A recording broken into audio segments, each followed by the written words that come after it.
Ultrahuman sent me the Ring Air to test. This is an honest review of my experience.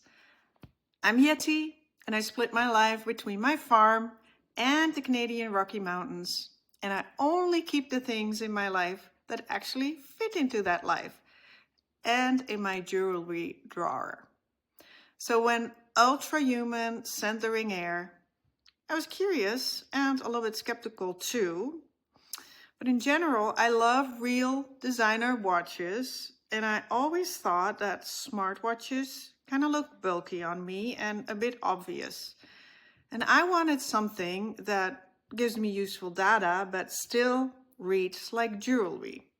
The sizing kit process was delightfully smooth. I tried every size and I landed on a size 10. It slid on with a little resistance, it didn't spin, and most importantly, I don't feel it when I sleep. And I chose space silver because it matches my white gold jewelry perfectly. For anyone curious, it also comes in brushed rose gold, raw titanium, aster black, matte gray, and bionic gold. And it has actually beautiful finishes. And you can get this too. The ring is tiny, elegant, and it truly sits like a ring should. I wear it with my watch, and it doesn't fight for attention. It belongs just with everything else I'm wearing.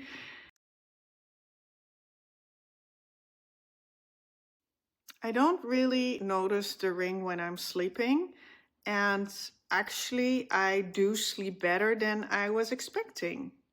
The battery actually lasts a couple days, so I don't have to charge it every night or every day like I used to with my smartwatch. That was years ago though. You can choose to have a subscription that delivers you extra features, but I haven't needed it, but there are some cool choices to explore. Because the ring sits on your finger, it does read a little different than a wrist tracker, but I'm more of an intuitive mover anyway, so I'm not really that particular with the step count. It's more the trends that matter to me. And a few extras I didn't expect is the vitamin D sunlight tracker. It's genuinely neat, and the caffeine window in the app is also helpful.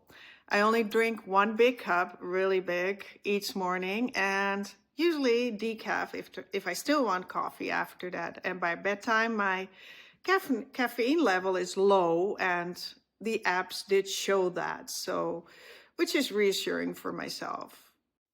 The app on the phone gives a recovery score and sleep graphs that show trends, not instant miracles, but those trends help me actually change tiny habits in my daily life.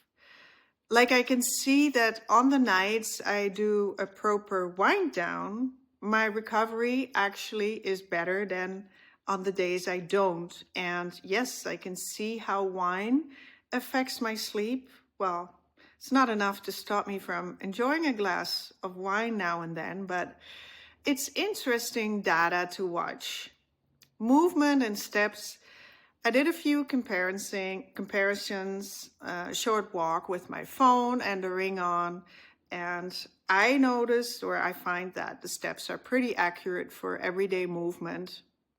Also, random but delightful, the ring sparks conversations. I've had strangers ask me about it in Canmore, and I actually made a few new friends from it, just from people curious about the ring and asking me about it. So the small joys. A few fun facts is, with my busy lifestyle, I live on my farm and I live on the mountains and I also travel a lot.